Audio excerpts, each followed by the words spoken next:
एक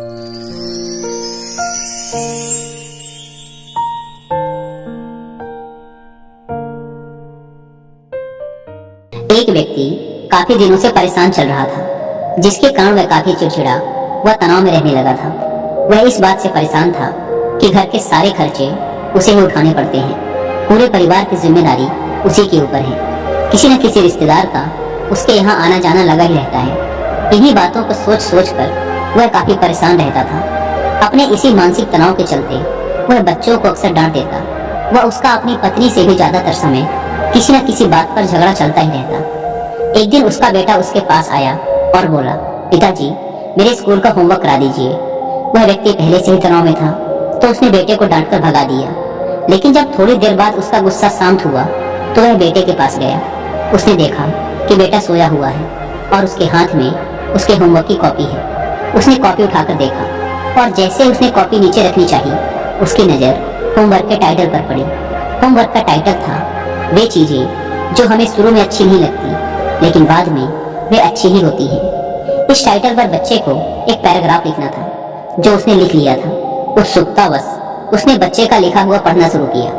बच्चे ने लिखा था, मैं अपने फाइनल एग्जाम्स को बहुत धन्यवाद देता हूँ, क्योंकि शुरू में तो ये बिल्कुल अच्छे नहीं लगते, लेकिन इनके बाद स्कूल की छुट्टियां पड़ जाती हैं। मैं खराब स्वाद वाली कड़वी दवाइयों को बहुत धन्यवाद देता हूँ, क्योंकि शुरू में तो ये बहुत कड़वी लगती है, लेकिन ये मुझे बीमारी से ठीक करती है। मैं सुबह सुबह जगाने वाली उस अलार्म घड़ी को बहुत धन्यवाद देता हूँ, जो मुझे हर सुबह बताती है कि मैं जीवित हूँ। मैं ईश्वर को भी बहुत धन्यवाद देता हूँ, जिसने मुझे इतने अच्छे पिता दिए, क्योंकि उनकी डांट मुझे शुरू में तो बहुत बुरी लगती है, लेकिन वो मेरे लिए खिलौने लाते हैं, मुझे घुमाने ले जाते हैं और मुझे अच्छी अच्छी चीजें खिलाते हैं।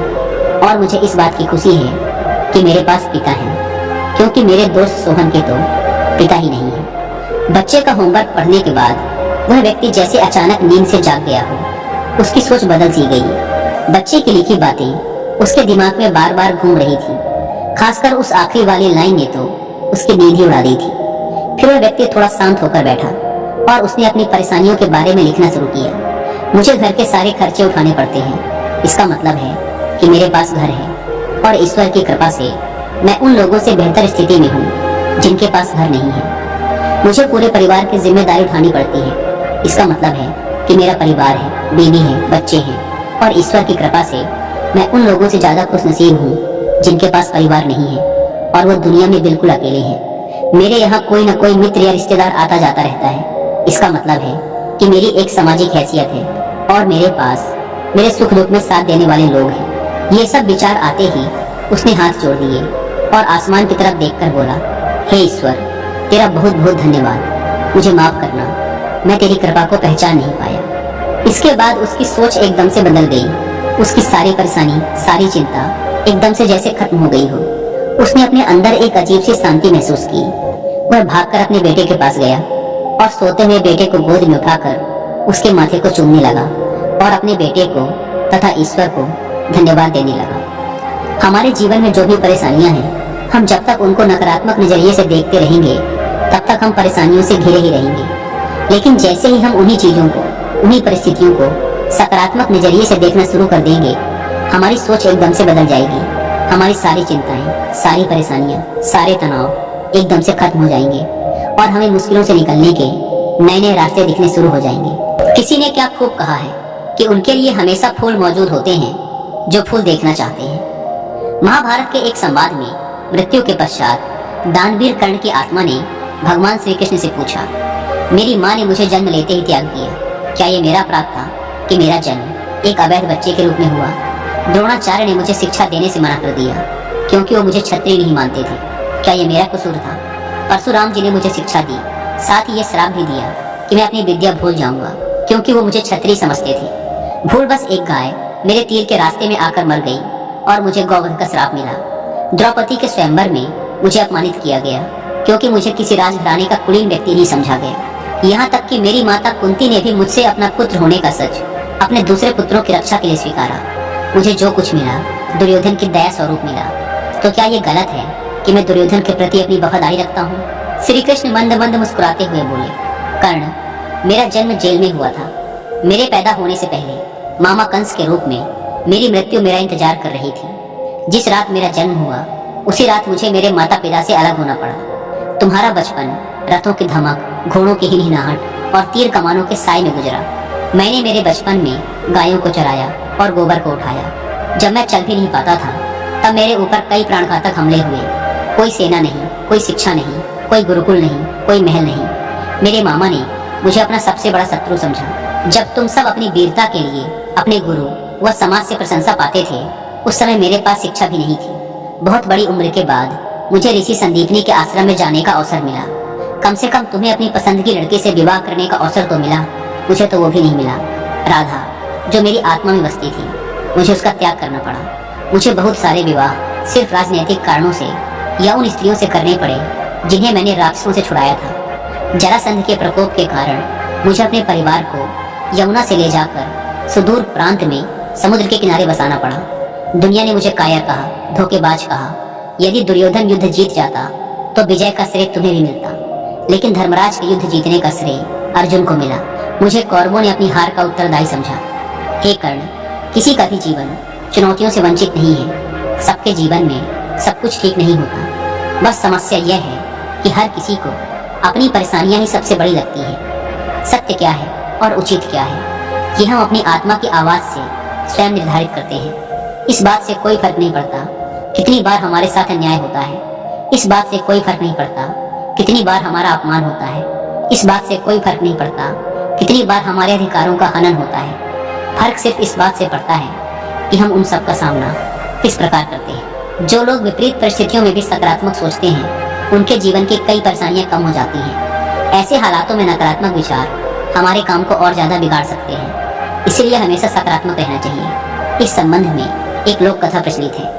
लोक कथा के अनुसार किसी गांव में दो संत एक साथ अपनी छोटी सी झोपड़ी में रहते थे। दोनों रोज सुबह अलग अलग गांवों में जाते, भिक्षा मांगते और शाम को झोपड़ी में लौट आते। वे दिन भर भगवान का नाम जपते। भिक्षा से ही उनका जीवन चल रहा था। एक दिन वे दोनों अलग अलग गांवों में भिक्षा मांगने निकल गए। शाम को अपने गांव लौटकर आए तो उन्हें मालूम हुआ कि गांव में तूफान आया था। जब पहला संत अपनी झोपड़ी के पास पहुंचा तो उसने देखा कि तूफान की वजह से झोपड़ी आधी टूट गई है। वह क्रोधित हो गया और भगवान को कोसने लगा।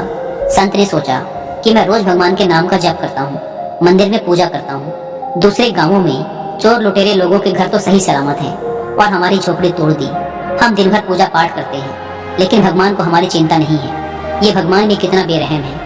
हम भक्तों को दुख देता है और बुरे लोगों को खुशियाँ। कुछ देर बाद दूसरा संत भी वहाँ आ पहुँचा। उसने भी टूटी झोपड़ी देखी। ये देखकर वह बहुत खुश हो गया और सिर जमीन पर रखकर भगवान को धन्यवाद देने लगा। संत ने कहा कि हे ईश्वर, आज मुझे विश्वास हो गया कि तू हमसे सच्चा प्रेम करता है। हमारी भक्ति और पूजा पाठ व्यर्थ नहीं गई। इतने भयंकर तूफान में भी हमारी आधी झोपड़ी तूने बचा ली। अब हम इस झोपड़ी में आराम कर सकते हैं। आज से मेरा विश्वास और ज्यादा बढ़ गया है। इस कथा की सीख यही है कि हमें सकारात्मक सोच के साथ हर परिस्थिति को देखना चाहिए। नकारात्मक विचारों की वजह से मानसिक तनाव बढ़ता है और हम अच्छी चीजों को भी नहीं देख पाते। इसी के साथ सकारात्मक सोच की शक्ति को दर्शाती एक कहानी और सुनते हैं। एक नगर में एक धनी व्यापारी रहता था।